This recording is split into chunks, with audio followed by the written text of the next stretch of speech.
आप सभी लोगों को फिर से एक बार स्वागत है। मैं बिट्टू सर 12th क्लास का केमिस्ट्री लेकर के उसका सेकेंड पार्ट चल रहे हैं। चैप्टर नंबर 1 है ठोस अवस्था। ठोस अवस्था जो हम लोग पढ़ रहे थे तो उसमें आप लोगों ने देखा था कि आप सभी लोग ठोस अवस्था पढ़ रहे थे। अवयवी कण के अवस्था के आधार पर अवयवी कण उसको कहेंगे जिस चीज से जो चीज मिलकर के बना है कि नहीं है। जो चीज से मिलकर के कोई कण बना है, कोई परमाणु या तत्व बना है तो उसको हम लोग क्या कहते हैं, अवयवी कण, है ना। तो यहाँ तक हम लोग पढ़ लिए थे। इसके पहले भी हम लोगों ने पढ़ा था, ये सब सारा चीज देखे पढ़े थे हम लोग, है ना। उसके बाद क्रिस्टलीय ठोस को हम लोग दो भागों में बांट दिए थे, क्रिस्टलीय ठोस और अक्रिस्टलीय ठोस। इसके बीच में कुछ अंतर को पढ़े थे। अब यहाँ के बाद हम लोग सीधा पढ़ेंगे आगे। तो देखिए ध्यान से कि अब हम लोग क्रिस्टलीय ठोस पर विशेष अध्ययन करते हैं, है ना। क्रिस्टलीय ठोस भी कह सकते हैं या इसी को हम लोग जालक भी कहते हैं। यह है केमिस्ट्री। क्रिस्टलीय ठोस बोलिए या इसी को हम लोग जालक। जालक क्यों कहते हैं? देखिए जालक का मतलब क्या होता है कि जैसे वो जाल टाइप का बना रहे, वह क्या बना रहे, जाल टाइप का।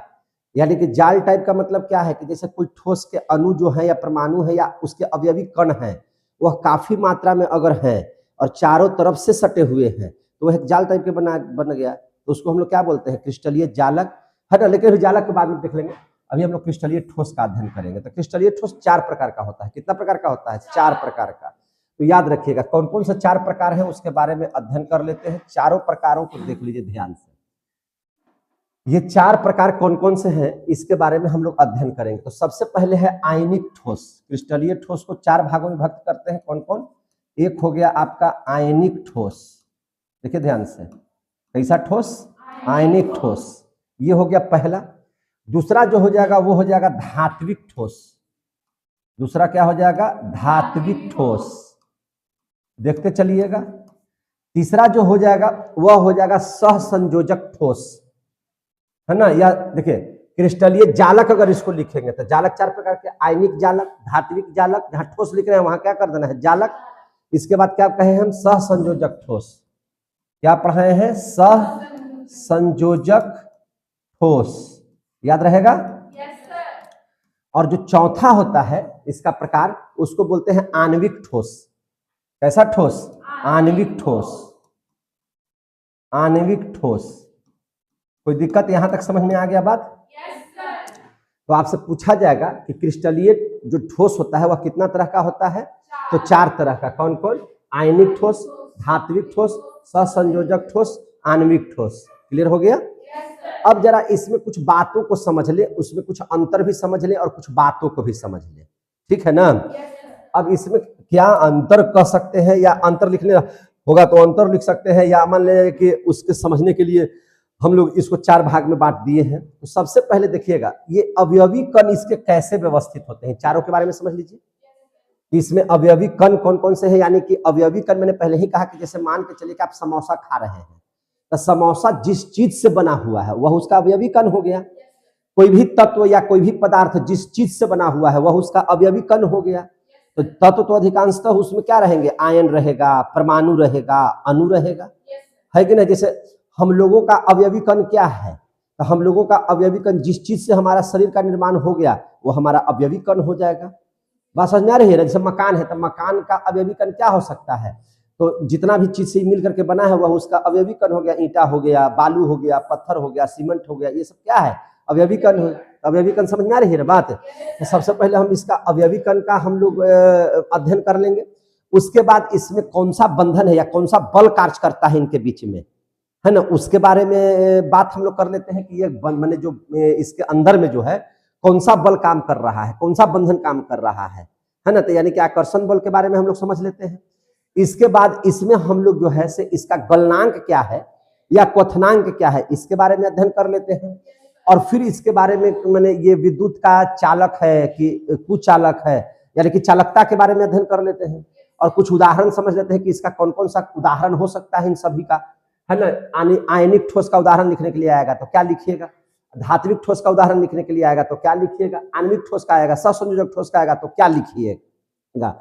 तो इसके लिए हम लोगों ने क्या किया है कि इसको हम लोग इस तरह से बांट दिए हैं, इसको पढ़ने के लिए बहुत अच्छे से कैसे बांटे हैं तो देखिए ध्यान से, थोड़ा सा इसे छोटा कर दे हल्का सा ताकि हम और अटा सके इसमें। देखिए ध्यान से, अब देखिए ध्यान से यहाँ पे, तो सबसे पहले हम इसको इस तरह से अगर बांट दे 4 भाग में तो कोई दिक्कत तो नहीं है। 1 2 3, इधर चौथा इसी हो गया, और इधर भी ऐसे कर देते हैं और इसको ऐसे कर देते हैं, ठीक है ना। और इधर भी क्या कर दें, तो इसका जो हम सबसे पहले हम लोग क्या जानेंगे इसके बारे में, अवयवी कण के बारे में जानेंगे। तो सबसे पहला चीज हम यहाँ पे लिख देते हैं अवयवी कण। क्या लिख देते हैं? अवयवी कण। अवयवी कण हमने कहा कि सबसे पहले इसका अध्ययन हम लोग करेंगे कि अवयवी कण कौन कौन चीज से मिलकर के बना है। जो चीज से ही मिलकर के बना होगा वही इसका अवयवी कण हो जाएगा, कोई दिक्कत है? उसके बारे में इसके बाद हम लोगों ने क्या चीज की चर्चा करने के लिए आपको बोले हैं, तो बंधन की चर्चा करने के लिए बोले हैं कि इनके बीच में कौन सा बल या कौन सा बंधन काम करता है। यानी कि हम पढ़ लेते हैं आकर्षण बल इसमें कैसा है, आकर्षण बल बोलिए या इसी को क्या कहिए, बंधन बोलिए, है कि नहीं। और बंधन का मतलब है कि कैसे मिलकर के ये बना हुआ है, किस बंधन से मिल बना हुआ है। उसके बाद हम लोग जरा सा अध्ययन कर लेते हैं, है ना, चालकता नहीं, गलनांक और क्वथनांक के बारे में। जैसे कोई पदार्थ मैंने अगर क्वथनांक का मतलब हो गया कि जितना ताप पर वह उबल जाए, और गलनांक द्रवनांक का मतलब हो गया कि कितना ताप पर वो पिघल जाए, पिघलेगा तभी तो द्रव बनेगा, है कि नहीं। तो गलनांक और क्वथनांक के बारे में हम लोग इसका पढ़ लेते हैं। गलनांक कहिए या क्वथनांक कहिए, किसका हम लोग पढ़ रहे हैं, तो क्रिस्टलीय ठोस का। किसका पढ़ रहे हैं? क्रिस्टलीय ठोस का। और तब इसका अध्ययन करेंगे हम किसके बारे में, चालकता के बारे में। किसका अध्ययन करेंगे? चालकता के बारे में, है ना। तब हम लोग अध्ययन करेंगे चालकता के बारे में। और चालकता का जब अध्ययन कर लेंगे तो कुछ एग्जाम्पल समझ लेते हैं कि इसके क्या क्या उदाहरण हो सकते हैं, है ना। इसके एग्जाम्पल में क्या क्या हो सकते हैं या उदाहरण क्या क्या हो सकते हैं। तो इतना चीज का अगर अध्ययन कर लेंगे तो ये वाला आपका कंप्लीट हो जाएगा। तो आपसे सबसे पहले पूछा जाएगा कि क्रिस्टलीय ठोस कितने प्रकार के होते हैं, कितने भागों में इसको हम लोग बांटते हैं। तो 4 भागों में, आयनिक ठोस, धात्विक ठोस, सहसंयोजक ठोस और आणविक ठोस में। क्लियर हो गया? समझ में आ रहा है सबको? अब देख लीजिए आयनिक ठोस। तो आयनिक ठोस एकदम स्पष्ट पता चलता है कि इसके अवयवी जो कण होंगे उसमें आयन माने क्या चीज, अगर जिसमें मान के चलिए कि इलेक्ट्रॉन अगर त्यागने की शक्ति है तो वह धन आयन हो जाएगा, यानी कि पॉजिटिव चार्ज हो जाएगा। और अगर इलेक्ट्रॉन लेने की प्रवृत्ति हो जाएगा तो उस पर माइनस चार्ज आएगा, यानी कि ऋण आयन हो जाएगा। तो इसके जो आयन होंगे, जैसे एक उदाहरण पहले ही हम दे रहे हैं, जैसे देखिए NaCl। तो NaCl जो हम लोग नमक देख रहे हैं या सोडियम क्लोराइड इसको अगर हम लोग बोलेंगे, तो सोडियम क्लोराइड जब बन रहा होगा तो कैसे बनता है, आप ध्यान समझिएगा। देखिए ध्यान से, अब यहां पे इस बात को समझने का प्रयास कीजिएगा। जैसे देखिए NaCl हम लोग अभी लिए, तो Na का परमाणु संख्या कितना है? 11। और क्लोरीन का परमाणु संख्या कितना है? 17। समझे कि नहीं? तो इसके पहली कक्षा में 2 इलेक्ट्रॉन, दूसरी कक्षा में 8 इलेक्ट्रॉन और तीसरी कक्षा में 1 इलेक्ट्रॉन। और वहीं पर क्लोरीन की अगर चर्चा करें तो पहली कक्षा में 2, दूसरी कक्षा में 8, तीसरी कक्षा में 7। अब आपको पढ़े होंगे 10 क्लास में पढ़े होंगे कि अगर जिसके बाह्यतम कक्षा में 1 इलेक्ट्रॉन, 2 इलेक्ट्रॉन या 3 इलेक्ट्रॉन होते हैं परमाणु के, वह इलेक्ट्रॉन को त्यागता है। वह इलेक्ट्रॉन को क्या करता है? त्यागता है। क्यों त्यागता है? अपना अष्टक पूरा करने के लिए। अष्टक पूरा करने के लिए क्या है कि वो सभी तत्व चाहते हैं कि हमारी बाह्यतम कक्षा में 8 इलेक्ट्रॉन हो जाए, इसीलिए ना त्यागता है या ग्रहण करता है। तो कोई भी तत्व चाहता है कि हमारा अष्टक पूरा हो जाए, तो अष्टक पूरा करने के लिए क्या चाहता है? जैसे इसके बाह्यतम कक्षा में 1 इलेक्ट्रॉन, अगर 1 इलेक्ट्रॉन नहीं रहेगा तो इसके अंतिम कक्षा में कितना इलेक्ट्रॉन हो जाएगा? 8 इलेक्ट्रॉन, है कि नहीं। बाह्यतम कक्षा में पाए जाने वाले इलेक्ट्रॉन को हम लोग संयोजी इलेक्ट्रॉन कहते हैं, और अंदर में पाए जाने वाले इलेक्ट्रॉन को हम लोग क्या कहते हैं? कोर इलेक्ट्रॉन कहते हैं। पढ़ाए हैं ना। अब देखिए इसके बाह्यतम कक्षा में कितना इलेक्ट्रॉन है? 7। तो ये क्या करेगा?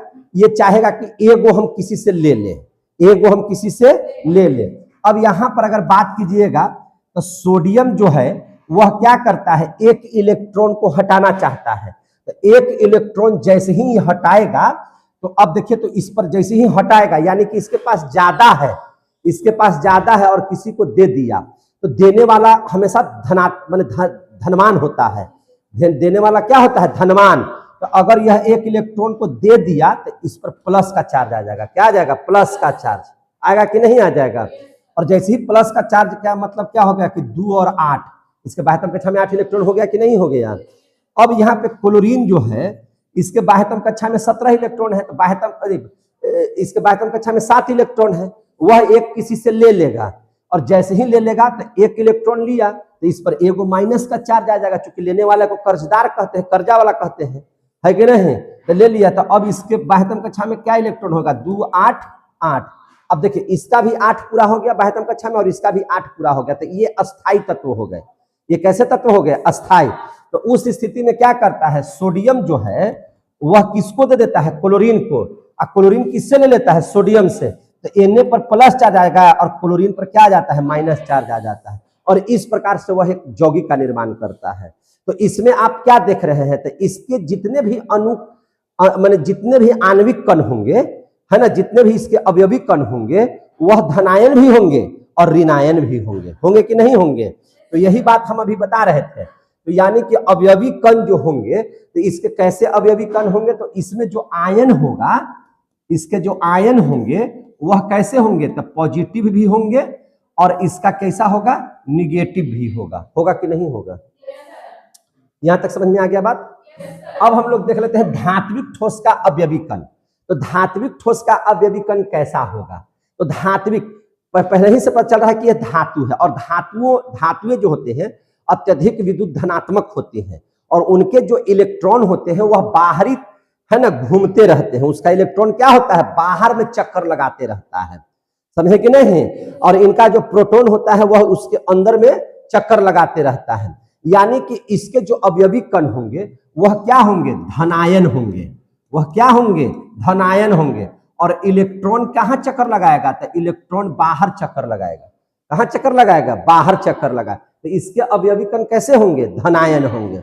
इसके अवयवी कण कैसे होंगे, धनायन। और इलेक्ट्रॉन धनायन के चारों तरफ क्या करते रहेगा, चक्कर लगाते रहेगा। क्लियर हो गया। अब याद कीजिए कि सहसंयोजक ठोस कैसे होंगे। तो आपको हम बंधन जब चैप्टर पढ़ाए थे 10 क्लास में, याद कीजिएगा, उसका भी सब बनाया हुआ है वीडियो, जाकर के वहां पे देख सकते हैं। अगर उसको देख लीजिएगा तो पूरा बंधन आपका कंप्लीट हो जाएगा, रासायनिक बंधन, है कि नहीं। तो आपको हम पढ़ाए थे कि सहसंयोजक बंधन तभी बनेगा जब अधातु और अधातु दोनों आपस में रिएक्शन करेंगे, दोनों आपस में इलेक्ट्रॉन का आदान प्रदान करेंगे, है कि नहीं। सहसंयोजक बंधन तभी बनता है जब अधातु और अधातु दोनों आपस में मिल करके क्या करते हैं, अधातु और अधातु आपस में मिल करके बंधन का निर्माण करेंगे, तो उसको हम लोग कहते हैं सहसंयोजक बंधन।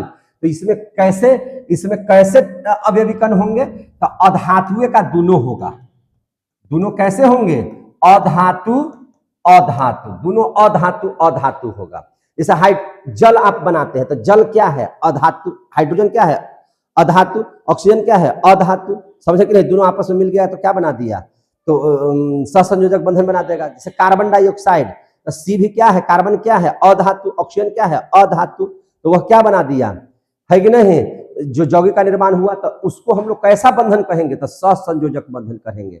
जब दोनों तरफ क्या हो जाए, अधातु और अधातु, तो उस बंधन को हम लोग क्या कहेंगे, तो सहसंयोजक बंधन। और उससे जो ठोस का निर्माण होगा उसको क्या कहेंगे, सहसंयोजक ठोस। और उसके जो अणु पाए जाएंगे, उसके अवयवी जो कण पाए जाएंगे वह अधातु और अधातु का होगा। यानी कि दोनों के दोनों क्या हो जाएंगे, उदासीन, दोनों के दोनों क्या हो जाएंगे, उदासीन। अरे भैया दोनों अधातुए हैं। जैसा हमको कहने का मतलब है कि हम रिएक्ट कब करते हैं, जैसे देखिए बाराती में डांस का है लड़कपन ज्यादा करता है, जैसे ही देखेगा कि उसका अपोजिट जेंडर दिखाई देगा, है ना, छत पर से दिखाई देने वाला रहेगा, बस डीजे बजाया चालू हो जाएगा, है कि नहीं, इंटरेस्टेड हो जाता है। उसी प्रकार से जैसे मान के चलिए अगर हम लोगों के यहाँ शादी विवाह जो होता है अपोजिट जेंडर के बीच में होता है कि नहीं, तब दोनों तरफ से जो है चार्ज ये होते रहता है। लेकिन अगर मान के चलिए कि अधातु अधातु दोनों हो जाए तो उसके परमाणु कैसे हो जाएंगे, उदासीन हो जाएंगे। उसके परमाणु कैसे हो जाएंगे, उदासीन। तो इसको कह सकते हैं उदासीन परमाणु। क्या कह सकते हैं, उदासीन परमाणु। इसके अवयवी कण कैसे होते हैं, उदासीन। उसके अवयवी कण कैसे हो जाएंगे, उदासीन। और आणविक ठोस में तो निश्चित है कि आप पहले ही कह रहे हैं कि आणविक ठोस, तो इसमें निश्चित है कि अवयवी कण अणु होंगे। क्या होंगे, अणु। इसके अवयवी कण क्या हो जाएंगे, अणु। आगे समझ में। अब यहाँ पे देख लीजिए आकर्षण बल और बंधन। तो देखिए ये जो बंधन बनाएगा तो भैया आयनिक ठोस आयनिक बंधन बनाएगा, सीधी सी बात है, आयनिक बंधन बनेगा। आकर्षण बल, इसमें जो बंधन बनेगा धात्विक ठोस में जो बंधन बनेगा वह धात्विक बंधन बनाएगा। वह कैसा बंधन बनाएगा? धात्विक बंधन बनाएगा। ये कैसा बंधन बनाएगा? तो ससंयोजक बंधन बनाएगा। कैसा बंधन बनाएगा? ससंयोजक बंधन बनाएगा। ये तो नामे से है, जैसा है वैसा लिख दीजिए, ससंयोजक बंधन बनाएगा। क्लियर हो गया? अब आणविक ठोस जो है से कैसा बंधन बनाएगा? तो देखिए आणविक ठोस जो है आणविक बंधन बनाएगा। कैसा बंधन बनाएगा? आणविक बंधन, आणविक बंधन बनाएगा। अब यहां पे ध्यान से समझिए, आणविक बंधन बनाएगा है ना, इसमें कौन सा बल कार्य करेगा? तो इसमें वंडरवाल बल कार्य करेगा। क्या काम करेगा? वंडरवाल बल। अब याद रखिएगा कि ये वंडरवाल बल क्या है, हम पढ़ाएंगे, इसको तुरंत पढ़ा देते हैं। वंडरवाल बल है ना, इसमें जो बल कार्य करेगा वह कैसा बल कार्य करेगा? वंडरवाल बल कार्य करेगा। समझे कि नहीं? अभी वंडरवाल बल क्या है तो तुरंत इसके बाद हम लोग पढ़ा देते हैं इसको, कोई दिक्कत? अरे देखिए आणविक ठोस आप यहीं पे समझ लीजिए, छोड़िए उतना दूर। आणविक ठोस जो है वह दो प्रकार का होता है। आणविक ठोस कितना प्रकार का होता है? दो प्रकार का। देखिए यहाँ पे हम आपको यहाँ पे समझा देते हैं, ध्यान से समझिएगा।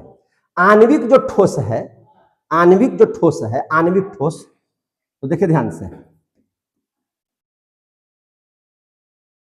आणविक ठोस के बारे में पढ़ रहे हैं। तो आणविक ठोस में दो प्रकार का बंधन होता है। आणविक ठोस में दो प्रकार का बंधन होता है, दो प्रकार का बंधन होता है। याद रखिएगा, कितना प्रकार का बंधन होता है? दो प्रकार का बंधन होता है। क्लियर हो गया?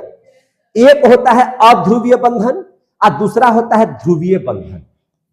एक होता है आपका अध्रुवीय बंधन और दूसरा होता है क्या चीज? ध्रुवीय बंधन। क्लियर हो गया? आणविक जो ठोस होता है उसमें दो प्रकार का बंधन बनता है। एक होता है कैसा? अध्रुवीय बंधन और ध्रुवीय बंधन। अब अध्रुवीय बंधन कहां पे बनेगा? तो जहां एक ही प्रकार के परमाणु होंगे, यानी कि समान परमाणु होंगे, तो अध्रुवीय बंधन, कोई ध्रुवीय नहीं रहेगा। समझे कि नहीं? और जहां पर बंधन असमान परमाणु के बीच में होगा, असमान परमाणु के बीच में होगा, असमान परमाणु से मिलकर के बनेगा, उसको कहेंगे क्या चीज? ध्रुवीय बंधन। कैसे? तो अब इस बात को समझिए। अध्रुवीय बंधन में हमने पहले कहा कि समान परमाणु। अध्रुवीय बंधन बोले तो कैसा परमाणु? समान परमाणु। अब इस समान परमाणु क्या है समझे ध्यान से। तो समान परमाणु जैसे आप देखिए यहाँ पे लिखते हैं हम क्लोरीन, तो यहाँ क्लोरीन का कितना अणु है? 2। क्लोरीन का कितना अणु है? 2। यानी कि क्लोरीन के बाह्यतम कक्षा में 7 इलेक्ट्रॉन, क्लोरीन के बाह्यतम कक्षा में कितना इलेक्ट्रॉन? 7 इलेक्ट्रॉन। अब यहाँ पे देखिए, यहाँ पे क्लोरीन के बाह्यतम कक्षा में 7, 1 2 3 4 5 6 7। यहां भी क्लोरीन कितना? 7। अब इसको अष्टक पूरा करना है, तो ये इससे ले लिया और ये इससे ले लिया, दोनों का अष्टक पूरा हो गया और क्या बना दिया? Cl2। तो यहाँ जो क्लोरीन और क्लोरीन के बंधन जो हुआ, तो दोनों तो क्लोरीन है, दोनों एक ही टाइप के परमाणु है। अरे ये भी क्लोरीन है, ये भी क्लोरीन है, तो दोनों एक टाइप का हो गया। तो जब दोनों एक टाइप का हो गया तो इसमें जो बंधन बनेगा उसको क्या बोलेंगे? अध्रुवीय बंधन। क्या बोलेंगे इसको? अध्रुवीय बंधन। मजा आया? अब देख लीजिए नाइट्रोजन, क्या देख लीजिएगा? नाइट्रोजन। समझे कि नहीं? अब देखिए ध्यान से, नाइट्रोजन का परमाणु संख्या 7 पहली कक्षा में, 2 दूसरी कक्षा में, 5 यही होता है। Hydrogen, helium, lithium, beryllium, boron, carbon, nitrogen 7 हुआ ना। तो इसके बाह्यतम कक्षा में कितना इलेक्ट्रॉन? 5 इलेक्ट्रॉन। 1 2 3 4 5, 1 2 3 4 5। अभी 3 इससे ले लेगा, 8 हो गया इसका। अभी इससे ले लेगा, 8 इसका हो गया। तो ये दोनों सेम है कि नहीं है? अरे ये दोनों परमाणु सेम है कि नहीं? ये भी नाइट्रोजन, ये भी नाइट्रोजन, ये भी क्लोरीन, ये भी क्लोरीन। तो जब सेम के बीच में बंधन का निर्माण होगा तो उसको हम लोग बोलेंगे अध्रुवीय बंधन। क्लियर हो गया? उसको क्या बोलेंगे? अध्रुवीय बंधन। समझ में आ गई बात? तो अध्रुवीय बंधन में जो बल कार्य करता है, इन दोनों के बीच में जो बल कार्य कर रहा है, बात समझिएगा ध्यान से, यही तो समझना है हम लोगों को।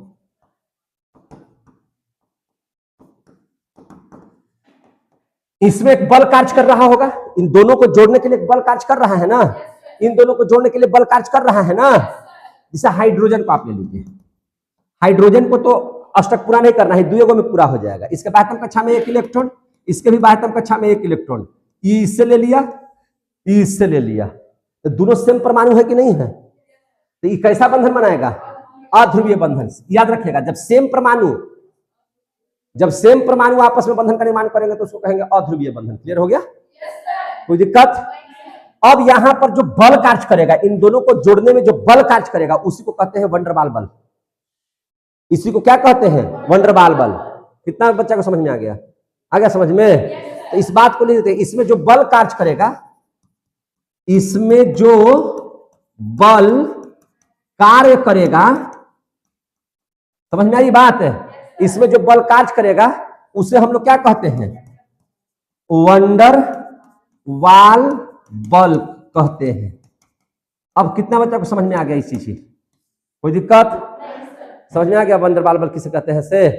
तो इसीलिए हम लिखे कि आयनिक बंधन जो होता है, ये आणविक ठोस में कौन सा बंधन काम करता है? तो आणविक बंधन काम करता है। कौन सा बल कार्य करता है? तो वंडरवाल बल कार्य करता है। वंडरवाल बल क्या है? तो जब सेम परमाणुओं के बीच में जो बंधन बनेगा, उसके बीच में जो बल लगेगा, उसी को क्या कहते हैं? वंडरवाल बल। अब देख लीजिए, ध्रुवीय बंधन जब इसको पढ़ा रहे थे, इसको ये वाला टॉपिक को समाप्त कर देंगे। ये भी पढ़ना है आप लोग को, है ना? तो इस टॉपिक को आगे समाप्त कर देते हैं। अब यहां पर देख लीजिए ध्रुवीय बंधन। तो ध्रुवीय बंधन किसे कहेंगे? हमने कहा कि इसमें समान परमाणु, इसमें क्या रहेगा? असमान परमाणु। इसमें क्या रहेगा? असमान परमाणु। असमान माने पर बोले तो अलग अलग। जैसे देखिए HCl, इसमें हाइड्रोजन अलग है और क्लोरीन अलग है। कैसे? देखिए यहां पर हाइड्रोजन के बाह्यतम कक्षा में 1 और क्लोरीन के बाह्यतम कक्षा में 7। हाइड्रोजन को चाहिए 2 और क्लोरीन को चाहिए हाइड्रोजन से 1 और 8 हो गया, बन गया बंधन। HCl, इसमें हाइड्रोजन अलग है और क्लोरीन अलग है, तो इसमें जो बंधन बनेगा वो कैसा बंधन होगा? ध्रुवीय बंधन। कैसा बंधन होगा? ध्रुवीय बंधन। समझ में आ रहा है कि नहीं आ रहा है? इसी प्रकार से आप ले लीजिए NH3। क्या ले लीजिएगा? NH3। अब इसको बना करके नहीं दिखाएंगे, आप समझ लीजिएगा। कोई दिक्कत है? अरे भैया NH3 को देखिए ना ध्यान से, आप बनाइए देते हैं। नाइट्रोजन है, चारों और तीनों और क्या है? हाइड्रोजन है। हाइड्रोजन के बाह्यतम कक्षा में 1 इलेक्ट्रॉन, नाइट्रोजन के बाह्यतम कक्षा में 5 है। तो 1 2 3 4 5, इस सब को चाहिए, दो को अपना पूरा कर लिया, खुश हो गया।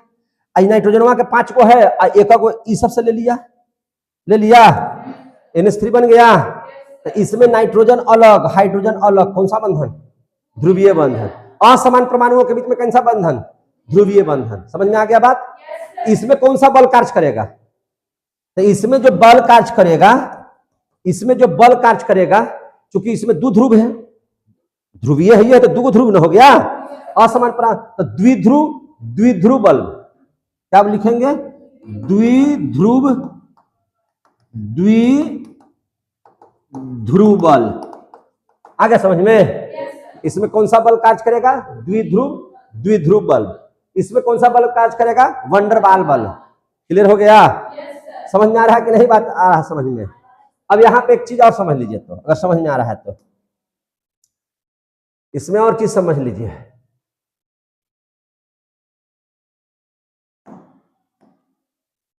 पढ़ने में समझ में आ रहा है ना? 12th क्लास का चल रहा है, ये आ रहा है समझ में ना? अब देख लीजिए, जहां पर आपको F नजर आए, O नजर आए, N नजर आए, FON, इससे कोई भी यौगिक अगर इससे बना हुआ हो और इनके बीच में जो बंधन कर रहा है, जैसे F से क्या हो गया? तो F से हो गया फ्लोरीन। F से क्या हो गया? फ्लोरीन। अच्छा, O से क्या हो गया? तो O से हो गया ऑक्सीजन। क्या हो गया? ऑक्साइड या ऑक्सीजन भी बोल सकते हैं। और N से क्या हो गया? नाइट्रोजन। समझ में आ रही है बात? है N से क्या हो गया? नाइट्रोजन। इनके बीच में जो इनके बीच में जो बंधन काम करेगा, याद रखिएगा, आप आराम से लिखिएगा कि इसमें के बीच में जो बंधन बनता है उसको हाइड्रोजन बंधन कहते हैं। उसको कौन सा बंधन कहते हैं? हाइड्रोजन बंधन। समझ में आ गया बात? है तो हाइड्रोजन बंधन काम करता है, तो हम इसको लिख देते हैं FON, जहां जहां भी लगा, कुछ उदाहरण भी हम दे देते हैं तो समझ में आ जाएगा। तो इसके बीच में है ना, इसके बीच में हाइड्रोजन बंधन काम करता है। कौन सा बंधन? हाइड्रोजन बंधन। ये एकदम याद रखिएगा, हाइड्रोजन बंधन काम करता है।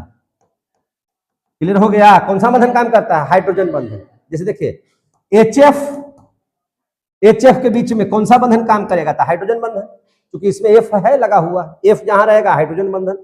आ गया समझ में? जैसे जल है H2O और H2O में कौन सा बंधन काम कर रहा है? हाइड्रोजन बंधन, क्योंकि क्या है? तो देखिए इसमें O आ गया है ऑक्सीजन, तो जहां जिस यौगिक में F लगा हुआ हो, जिस यौगिक में O लगा हुआ हो, जिस यौगिक में N लगा हुआ हो, समझे कि नहीं? और पूछा जाएगा कि इसमें कौन सा बंधन काम करता है, तो क्या बताइएगा? हाइड्रोजन बंधन। जैसे देखिए NH3 कौन सा बंधन काम करेगा? हाइड्रोजन बंधन। याद हो गया? एकदम सबसे सटीक हो गया। और जब दो अलग अलग ध्रुव होंगे तो कौन सा बंधन? ध्रुवीय बंधन। जब सेम सेम होगा तो अध्रुवीय बंधन। क्लियर हो गया? तो ये भी टॉपिक आपका क्या हो गया? क्लियर हो गया। इसको लिखना है, लेकिन कब लिखेगा? जब ऊ वाला पढ़ा लेंगे तब। जब ई पढ़ा लेंगे ना तब ई लिखिएगा। समझ में आ रही बात? तो अब यहाँ पे समझा रहे थे, तो आकर्षण बल वंडरवाल बल कार्य करता है, ये तो समझ में आ गया। वंडरवाल बल कार्य करता है।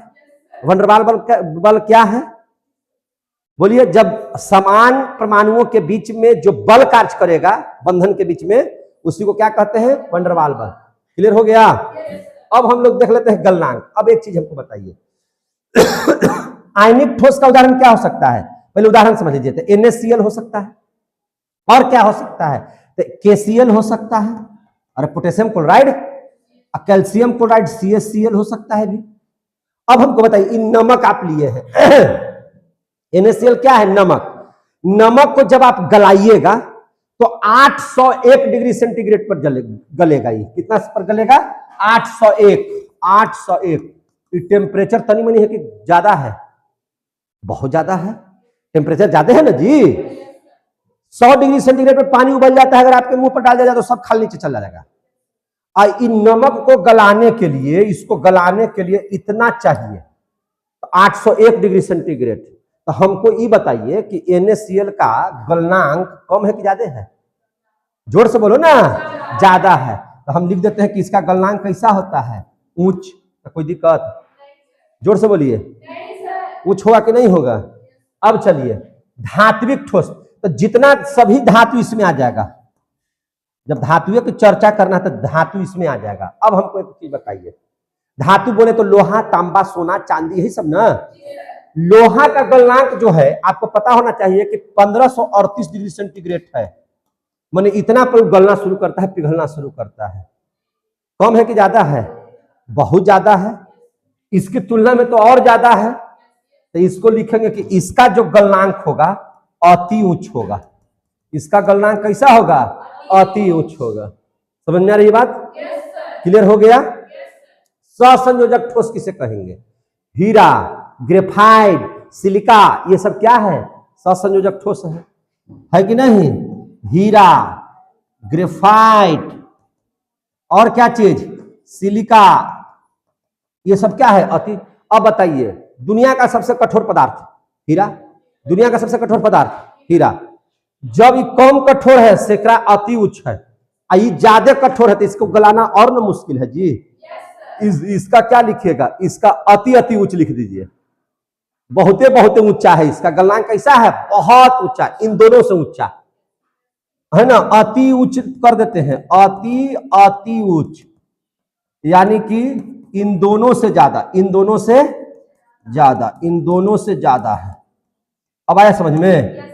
इन दोनों से ज्यादा है इसका गलनांक। क्वथनांक तो उबलना, जब गलेगा ही कम में तो उबलेगा तो और ज्यादा में है कि नहीं है? तो इसका अति ज्यादा है, मतलब बहुत ज्यादा है इसका ये। और इसका देख लीजिए आणविक ठोस का, तो आणविक ठोस का एकदम निम्न होगा, क्योंकि इसमें आप जानते हैं, जैसे देखिए H2O, CO2, समझ में आ रही है बात ना, या SO2, ये सब लेते हैं जो, तो इस सब के उबालने के लिए बहुत ज्यादा टेम्परेचर चाहिए। जल को उबालने के लिए बहुत ज्यादा टेम्परेचर चाहिए, 100 डिग्री में उबालने लगता है। तो इसका क्वथनांक या गलनांक क्या है? निम्न है। इसका क्वथनांक और गलनांक क्या है? निम्न है। क्लियर हो गया? अब देखिए ध्यान से, चालकता पढ़ लीजिए। क्या पढ़ लीजिएगा? चालकता, याद रखिएगा।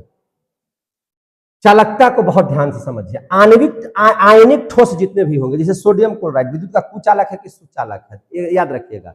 आप नमक ले लीजिए, नमक में करंट प्रवाहित कीजिए, आपको करंट नहीं लगेगा। तो सर उसको अर्थिंग में हम लोग डालते हैं कि नहीं डालते हैं?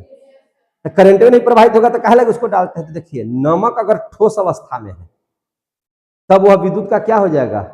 कुचालक। क्या हो जाएगा? वो कुचालक। लेकिन नमकवा को पनिया में घोर दीजिए, नमक को पानी में क्या कर दीजिए? घोर दीजिए, तो उसमें करंट क्या हो जाएगा? प्रवाहित। मतलब क्या हो गया? अगर ये ठोस रहे, अगर ये ठोस अवस्था में रहे तो क्या हो जाएगा? कुचालक। ठोस अवस्था में क्या हो जाएगा? कुचालक। लेकिन अगर यह द्रव अवस्था में रहे तो क्या हो जाएगा? सुचालक। समझ में आ गई बात? अगर ठोस अवस्था में रहेगा तो कैसा रहेगा? कुचालक। लेकिन द्रव अवस्था में रहेगा तो क्या रह जाएगा? सुचालक। किसका सुचालक? विद्युत का। तो नमक में करंट सटाइएगा तो नहीं लगेगा, लेकिन उसी को पानी में घोल करके सटाइएगा तो क्या हो जाएगा? मार देगा करंट। समझ में आ गई बात? तो जितने भी आयनिक ठोस हैं वो कुचालक होते हैं, लेकिन द्रवित अवस्था में वो क्या हो जाते हैं? सुचालक। द्रवित अवस्था में क्या हो जाते हैं? सुचालक हो जाते हैं। क्लियर हो गया? अच्छा, धातु सुचालक की कुचालक सबको जानता है भैया। एल्युमिनियम करंट प्रवाहित नहीं होगा, लोहा करंट प्रवाहित नहीं होगा, चांदी करंट प्रवाहित नहीं होगा, ये तो भैया सुचालक है। कैसा है? सुचालक है। आ गया समझ में? अच्छा, हीरा, ग्रेफाइट और सिलिका, तो ये तो भैया हीरा में करंट प्रवाहित होता है, कुचालक है। तो ये सबके सब सहसंयोजक वाले कुचालक होंगे, लेकिन एक अपवाद है। कौन? ग्रेफाइट। एक अपवाद क्या है? ग्रेफाइट। समझे कि नहीं? तो इसमें हम लोग लिखेंगे कि इस सब के सब क्या रहता है? कुचालक। लेकिन अपवाद में लिखिए क्या चीज?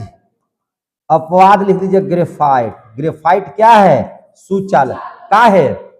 देखिए हीरा के चारों तरफ कार्बन फैले हुए रहते हैं, जगह नहीं रहता है करंट प्रवाहित होगा। सब के सब कार्बन से आगे उसका है ना मुंह जो है से ढका हुआ रहता है, तो करंट कहां से प्रवाहित होगा? लेकिन ग्रेफाइट में कोई ना कोई एक कोना कार्बन से छूट जाता है, जिसकी वजह से वहां से करंट क्या हो जाता है?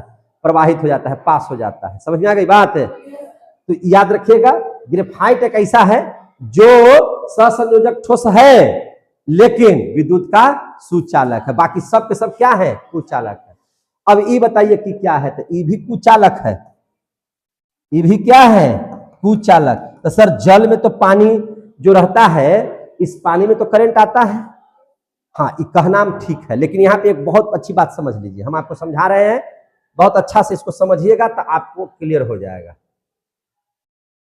देखिए जल आपसे पूछा जाता है कि जल विद्युत का सुचालक कि कुचालक, तो हम लोग बोल देते हैं सुचालक। नहीं, हम लोग जो जल पीते हैं वह शुद्ध जल नहीं है, उसमें लवण मिला हुआ रहता है।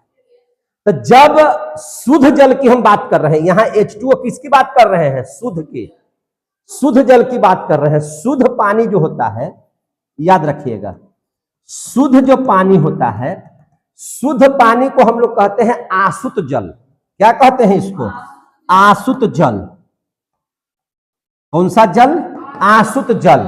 और शुद्ध जब पानी होगा उसमें करंट प्रवाहित नहीं होगा, शुद्ध जल में करंट प्रवाहित नहीं होगा। लेकिन जो पानी हम पीते हैं उस पानी में बहुत सारे लवण मिले होते हैं, जैसे उसमें कुछ नमक का भी गुण पाया जाता है। लवण का मतलब नमक का भी कुछ है, क्लोरीन भी कुछ है, सोडियम भी है, ये है, नमक हो ये गया। इसके बाद अन्य प्रकार के भी कोई ना कोई एक्स्ट्रा चीज पाए जाते हैं, इसीलिए वो पानी को हम लोग पी भी पाते हैं। हल्का हल्का मीठा भी लगता है ये पानी।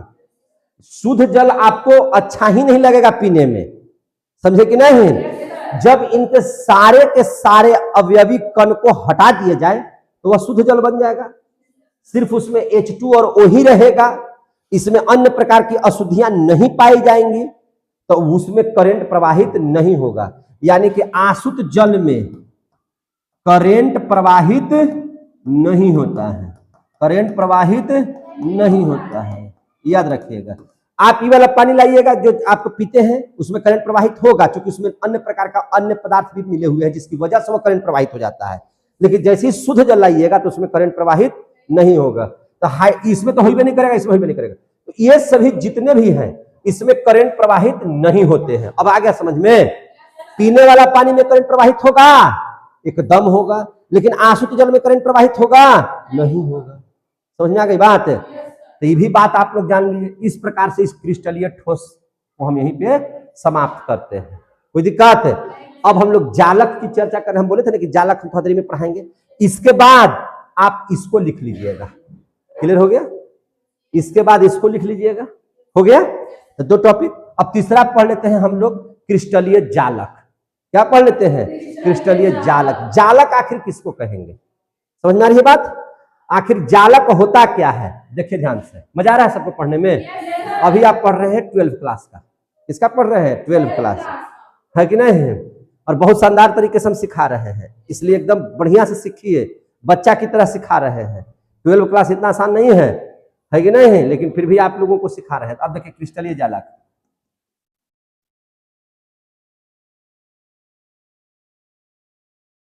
जालक समझ लीजिए, जाल। अरे भैया जो जाल है वो जालक है। मच्छरदानी में एगो छेद है तो वो मैंने उसको निकाल लीजिए मच्छरदानी का थोड़ा सा काट करके, तो और उसमें बहुत सारा है तो जाल है वो, है कि नहीं? बहुत सारा छेद है तो क्या हो गया? वो जाल बन गया। तो क्रिस्टलीय जालक इसी को कहते हैं हम लोग त्रिविम जालक।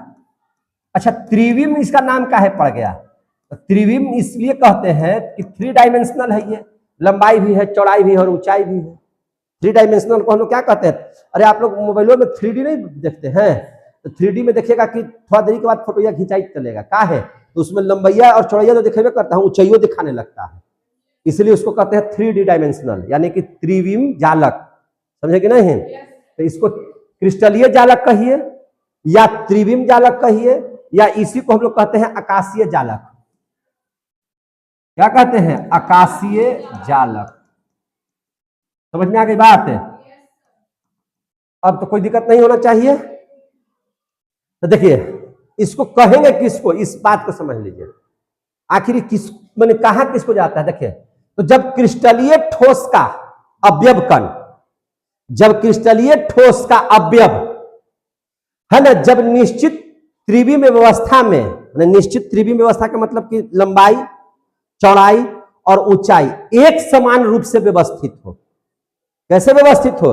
एक समान रूप से व्यवस्थित हो, तो उसी को हम लोग क्या कहते हैं? क्रिस्टलीय जालक कहते हैं। जैसे देखिए, कहने का मतलब है कि जैसे एक हम यहां पे ले लिए, जैसे ये है मेरा, ये चीज है, और इसी पर एक ठो और किताब रख दी, इसके बगल में रख दी, इसके बगल में रख दी, इसके बगल में, तो किताब का जाल बन गया कि नहीं बन गया? ये किताब का जाल बन गया कि नहीं बन गया? ये किताब भी क्या है? पन्नों का जाल है कि नहीं है?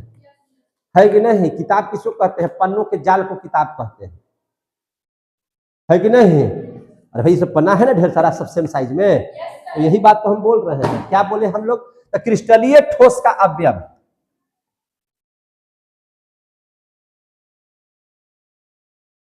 जो ठोस बना है, तो जो भी ठोस बनेगा उसमें अवयव होगा, मैंने बहुत सारी चीजों से मिलकर के बना होगा। तो क्रिस्टलीय ठोस का अवयव आया समझ में? क्रिस्टलीय ठोस का अवयव जब त्रिविम व्यवस्था में, एक साथ मैंने बढ़िया त्रिविम मैंने 3 डायमेंशनल व्यवस्था में अवयव जब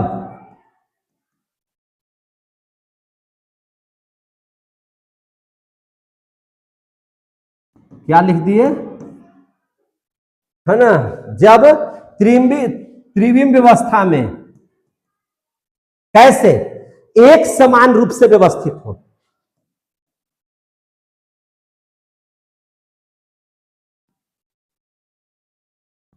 कैसे व्यवस्थित हो? तो एक समान रूप से व्यवस्थित हो।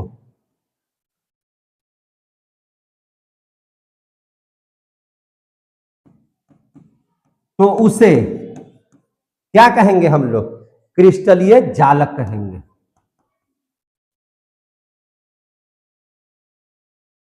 क्रिस्टलीय जालक, त्रिविम जालक, आकाशीय जालक कहते हैं।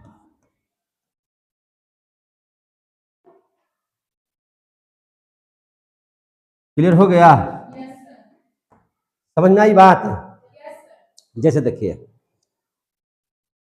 इसका तो ढेर सारा हो गया। इसका एगो इकाई हम ले लेंगे। जैसे आपने कहा कि किताब का के अंदर में पन्ने हैं, किताब के पन्ने हैं, एगो को हटाते हैं तो उसको कहते हैं पन्ना। जब एक साथ रहता है तो उसको कहते हैं किताब। कहते हैं कि नहीं कहते हैं? तो जब इसमें से एगो को निकालेंगे, इस जालक में से एगो को निकाल देंगे तो उसको क्या बोलेंगे? तो उसको बोलेंगे इकाई सेल। उसको क्या बोलेंगे? इकाई सेल। उसको क्या बोलेंगे? इकाई सेल। इकाई सेल यानी कि यूनिट सेल। क्या बोलेंगे इसको? Unit cell. इसको क्या बोलना है हम लोगों को? Unit cell. समझे कि नहीं? इसको क्या बोलेंगे हम लोग? Unit cell. अब ध्यान समझिएगा, यूनिट सेल किसी भी क्रिस्टल जालक का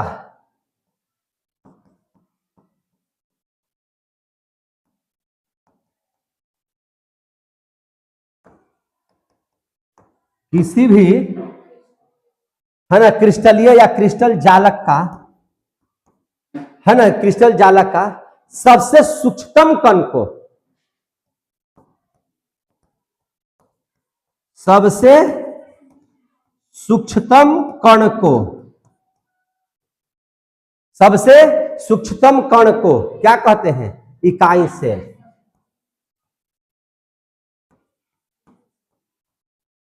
इकाई सेल कहते हैं। जैसे हम लोगों का शरीर बहुत सारे कोशिकाओं से मिलकर के बना है, लेकिन उसका सबसे इकाई को अगर निकाल लेंगे, एक सेल को बाहर कर लेंगे, तो वही तो हम उस शरीर का निर्माण हुआ, वही तो इकाई सेल हो गया। वही क्या हो गया? इकाई सेल हो गया। समझ में आ रही है बात है? उसी को क्या कहेंगे? इकाई सेल। कैसे? देखिए, जैसे हम यहां पे बना रहे हैं घन, इस तरह से,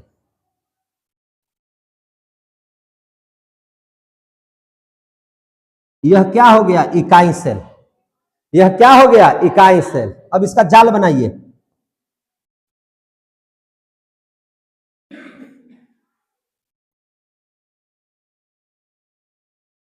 हो गया इसे।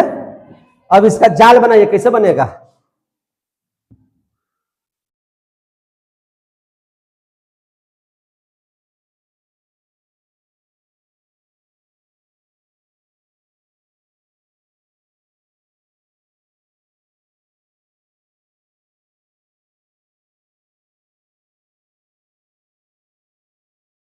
कैसे बन रहा है जी?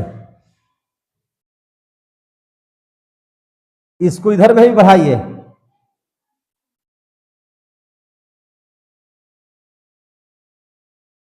जाल बन रहा है।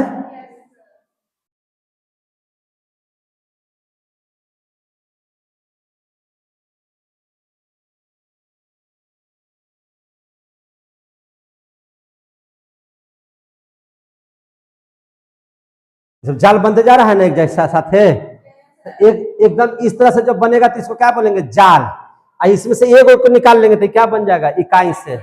ये क्या बन जाएगा? इकाई सेल। क्लियर हो गया? ढेर सारा इधर उधर चारों तरफ से फैलने लगेगा तो एक जाल का रूप ले लेगा। कैसा रूप ले लेगा? जाल का। तो इसको बोलेंगे हम लोग क्या चीज? जालक। क्रिस्टल ये जालक। इसका एक को निकाल लेंगे तो इसको क्या बोलेंगे? इकाई सेल। क्लियर हो गया? इसको क्या बोलेंगे? इकाई सेल। क्लियर हो गया? कोई दिक्कत? तो ये मेरा क्या हो गया? क्रिस्टलीय जालक। क्या हो गया? क्रिस्टलीय जालक। ये क्या हो गया? इकाई सेल। क्या हो गया? इकाई। ये क्या हो गया? क्रिस्टलीय जालक। इस जाल की तरफ करने लगा और ये मेरा एक इसको निकाल लिए थे, क्या हो गया? इकाई सेल। अरे समझ में ना? ये फिगर बनवाए भी होंगे, जब थ्योरी पढ़ाए होंगे तो ये फिगर बनवाए होंगे। समझ में आ रही है बात? अब इकाई सेल का निरूपण देख लीजिए। क्या देख लीजिएगा? इकाई सेल का निरूपण। अब यहां पे देख लीजिएगा। सबसे पहले इस इकाई को समझिए। अब बड़ा बनाते हैं, ठीक है ना? अब इसमें आप देख लीजिए, एक बात को समझ लीजिए। यह इकाई सेल है। तो इकाई सेल में अगर आप ये जो मेन आधार वाला अक्ष देख रहे हैं, तो इसको हम लोग क्या बोलते हैं? एक्स। इसको क्या बोलते हैं? एक्स। और ये वाला जो आप देखते हैं नीचे, इसमें तीनों लंबाई को, चौड़ाई को, ऊंचाई को, तो ये हम मान के चलिए लंबाई को किससे नाप लिए? एक्स से। और ये जो उसका चौड़ैया है, इसको क्या चीज से, y से। इसका जो हाइट है इसको क्या चीज से निरूपित करते हैं, z से। आगे समझ में, इसको क्या चीज से नापते हैं हम लोग, z से। तो अब हम लोग देख लेंगे इकाई सेल का निरूपण।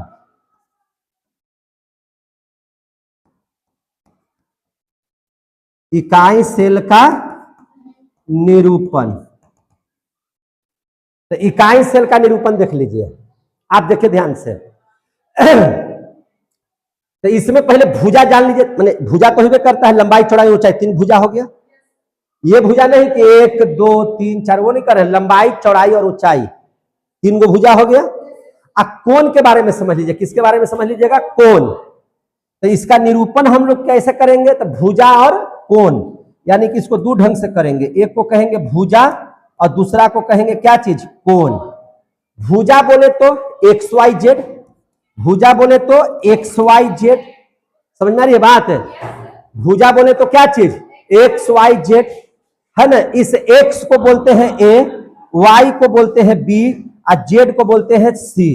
कोण बोले तो कोण को कहते हैं alpha beta gamma, alpha beta gamma. अब इसको समझिए जरा सा ध्यान से, बाकी कल पढ़ा देंगे, समय हो गया ज्यादा, इसे इसको खाली समझा देते हैं आपको। देखिए ध्यान से, अभी आप लोग पढ़े x है, अरे ना, ये क्या हो गया x, ई वाला क्या हो गया y, ई वाला क्या हो गया z। तो x को हमने क्या कहा है a, y को क्या कहा है b और z को क्या कहे हैं c। हो गया, भुजा हो गया, लंबाई चौड़ाई ऊंचाई भुजा हो गया कि नहीं हो गया। अब हम लोग कोण के बारे में समझ लेते हैं, क्या चीज के बारे में, तो x यानी कि a का कोण क्या हो जाएगा अल्फा, तो इसका जो कोण बनेगा ये क्या हो जाएगा अल्फा। y का कोण क्या हो जाएगा बीटा, y का कोण क्या हो जाएगा बीटा, क्या हो जाएगा बीटा। और c यानी कि z का क्या हो जाएगा गामा। तो अल्फा यहां रहेगा, बीटा और गामा, ये तीनों समझ लिए कि नहीं समझ लिए। तो ये हो गया अल्फा बीटा गामा, इसका 3 कोण। अब भुजा ABC, समझे कि नहीं, अक्ष XYZ, निरूपण कर दिए। अरे समझ में आई बात है। अब जरा सा समझ लीजिए जालक बिंदु के बारे में, किसके बारे में समझ लीजिएगा, जालक बिंदु। जालक बिंदु किसे कहते हैं, तो जालक बिंदु, और यही मेन समझना है बढ़िया से, जालक बिंदु क्या है। तो देखिए ध्यान से, अवयवी कण क्रिस्टल जालक में जिस बिंदु पर स्थित होते हैं, समझे ना, जिस बिंदु पर स्थित होते हैं उसी को क्या कहते हैं जालक बिंदु। यानी कि कैसे इसको लिखेंगे, तो लिखेंगे अवयवी कण, अवयवी कण, क्या लिख रहे हैं, अवयवी कण क्रिस्टल जालक में, क्रिस्टल जालक में, अवयवी कण क्रिस्टल जालक में जिस बिंदु पर स्थित होते हैं,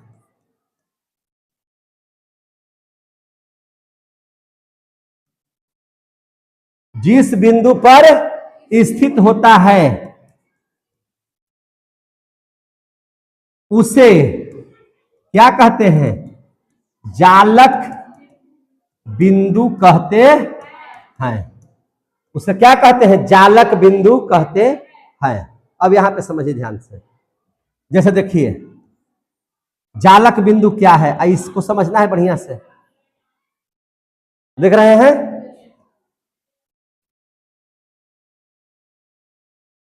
इसमें जहां जहां कोना है सब पर बैठाइए। कहता है ना कि अवयवी कण क्रिस्टल जालक के जिस बिंदु पर स्थित हो, एक बिंदु, बिंदुआ को थोड़ा सा बदल कर लिखते हैं, एक बिंदु, 2 बिंदु,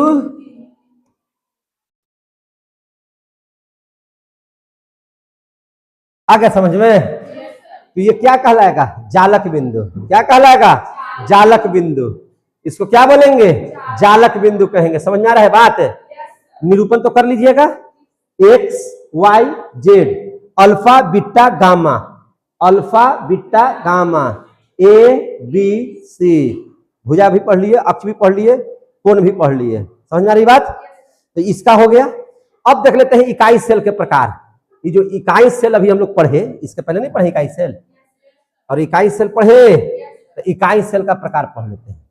तो जालक बिंदु समझ में आ गया, और यही जालक बिंदु को इकाई सेल में हम लोग पढ़ेंगे, इकाई सेल के प्रकार में, जो बहुत अच्छा है आपके लिए है, जो जानना बहुत जरूरी है।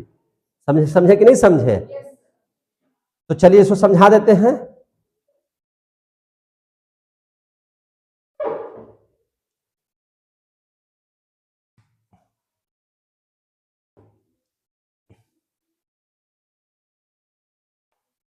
देखिए ध्यान से,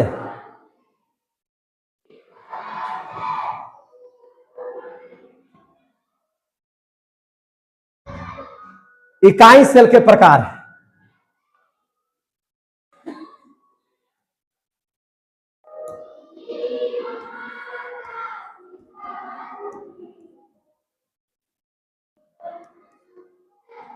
तो इकाई सेल को हम लोग 4 भाग में बांट के पढ़ेंगे। कितना भाग में? 4 भाग में। पहला को क्या बोलेंगे? तो पहला को बोलेंगे साधारण या सरल इकाई सेल। क्या पढ़ेंगे इसको? सरल, है ना, या साधारण इकाई सेल। समझे?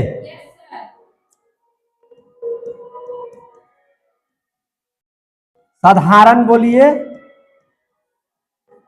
या क्या बोलिएगा? सरल बोलिए या मौलिक बोलिए।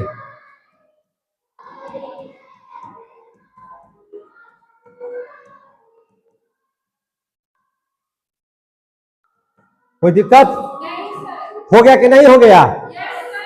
दूसरा देख लीजिए, फलक। क्या पढ़ेंगे? फलक केंद्रित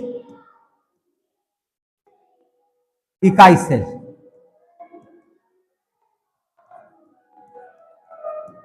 फलक केंद्रित इकाई सेल। तीसरा, काय केंद्रित इकाई सेल।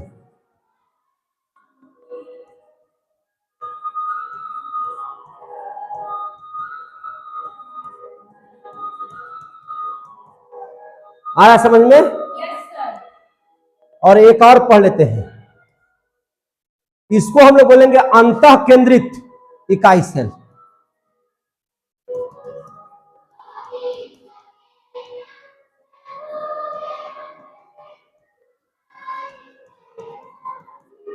आ गया समझ में? अंतः केंद्रित इकाई सेल। चारों समझ में आ गया? तो आपसे पूछा जाएगा इकाई सेल कितना तरह का? कौन कौन? साधारण या सरल मौलिक इकाई केंद्रित सेल, फलक केंद्रित इकाई सेल, काय केंद्रित इकाई सेल, अंतः केंद्रित इकाई सेल। अब इतना बोलना बहुत मुश्किल है। साधारण को सिंपल बोलते हैं, केंद्रित को सेंट्रल बोलते हैं, और सेल को सी बोलते हैं। तो इसको हम लोग बोलेंगे SCC। आ गया समझ में? इसको क्या बोलेंगे? SCC। फलक है तो F केंद्रित C, इकाई सेल C, FCC। काय मैंने बॉडी, BCC, BCC। आ रहा समझ में? अंतः केंद्रित सेल मैंने इंटर में है ECC। कितना प्रकार के? SSC बोला जमा नहीं, SCC है ना, FCC, BCC और ECC। अब इसका हम लोग मैंने आपको पढ़ना है जालक बिंदु। तो सबसे पहले जालक बिंदु कैसे कैसे होंगे उसको समझ लीजिए। मैंने इसका परिभाषा भी यहां से निकाल देंगे, समझा भी देंगे।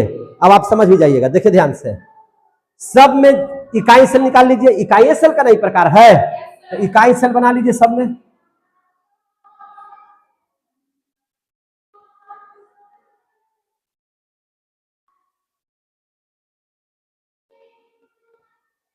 हो गया?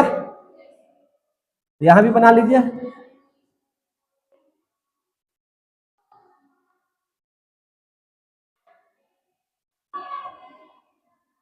ठीक है, सब में बना लीजिए।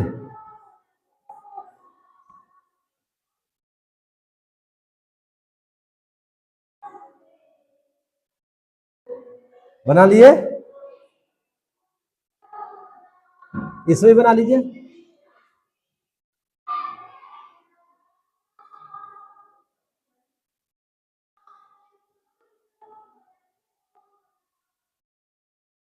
बन गया।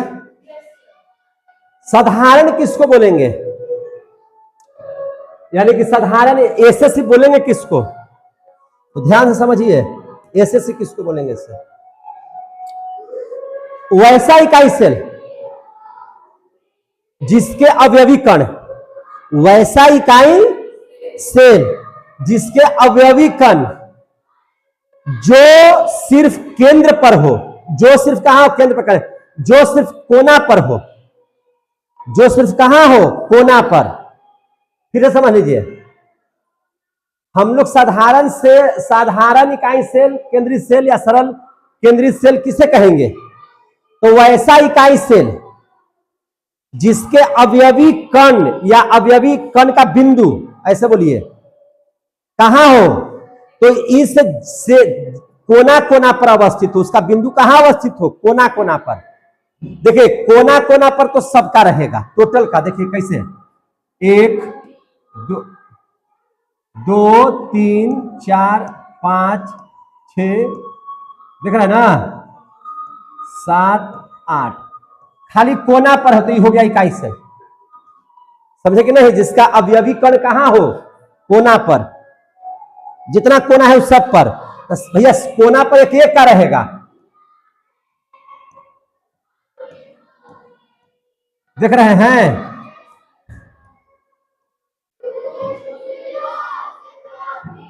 कोना पर सबका रहेगा। क्लियर हो गया।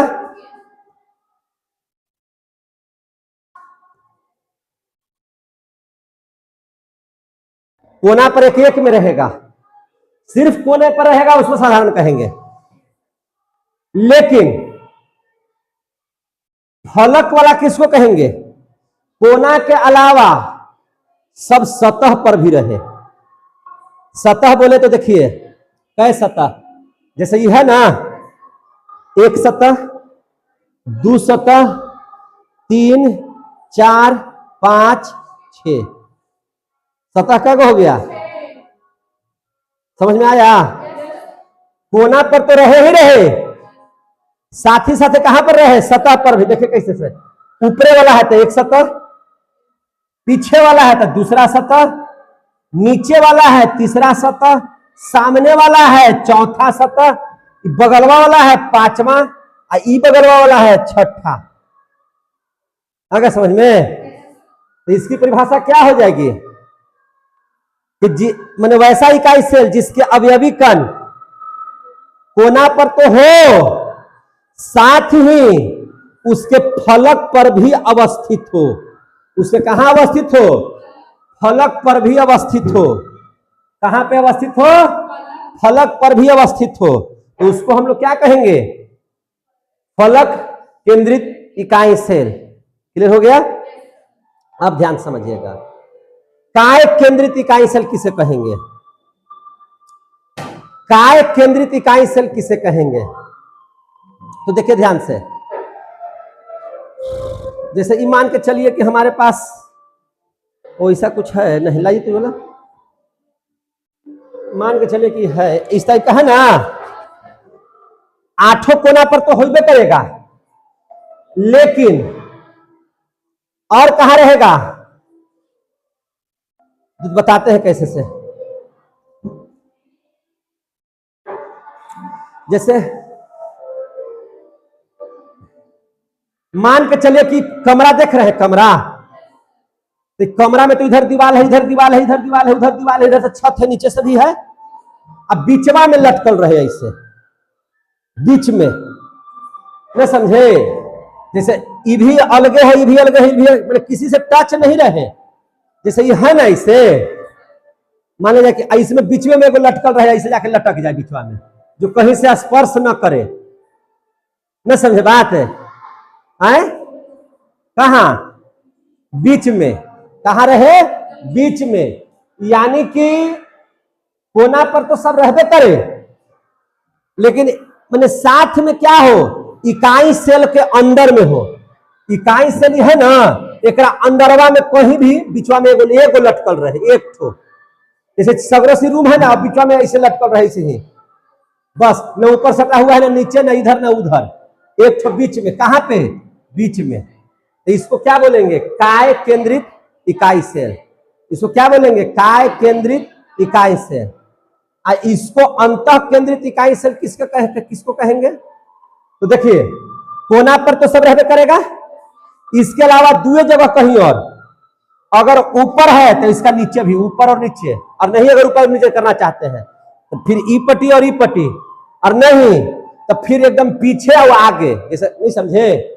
दो बिंदु रहेगा, अगर एक बिंदु ऊपर तो एक नीचे, आमने सामने, और नहीं तो ई पट्टी तो फिर ई पट्टी, नहीं तो फिर ई पट्टी, नहीं तो ई पट्टी, दोनों रहेगा। लेकिन किस साइड में रहेगा? विपरीत साइड में, एक दूसरे के किस साइड में? विपरीत साइड में। तो किधर बनाते हैं? अगर ऊपर है एगो नीचे, बस। आ गया समझ में? तो ये अभी हम पूरा अभी डिटेल नहीं पढ़ाए, अभी बहुत सारा चीज पढ़ना है इसमें, समझे कि नहीं? लेकिन ये समझ में आया? आज इतना ही छोड़ दे क्या? चलिए आज इतना ही रहने देते हैं, हम लोग कल के क्लास में मिलेंगे। मजा आता है तो लाइक कर दीजिए, सब्सक्राइब कर दीजिए। 12 क्लास में केमिस्ट्री में गर्दा मचाने के लिए बिट्टू सर उपस्थित है। जय हिंद, जय भारत।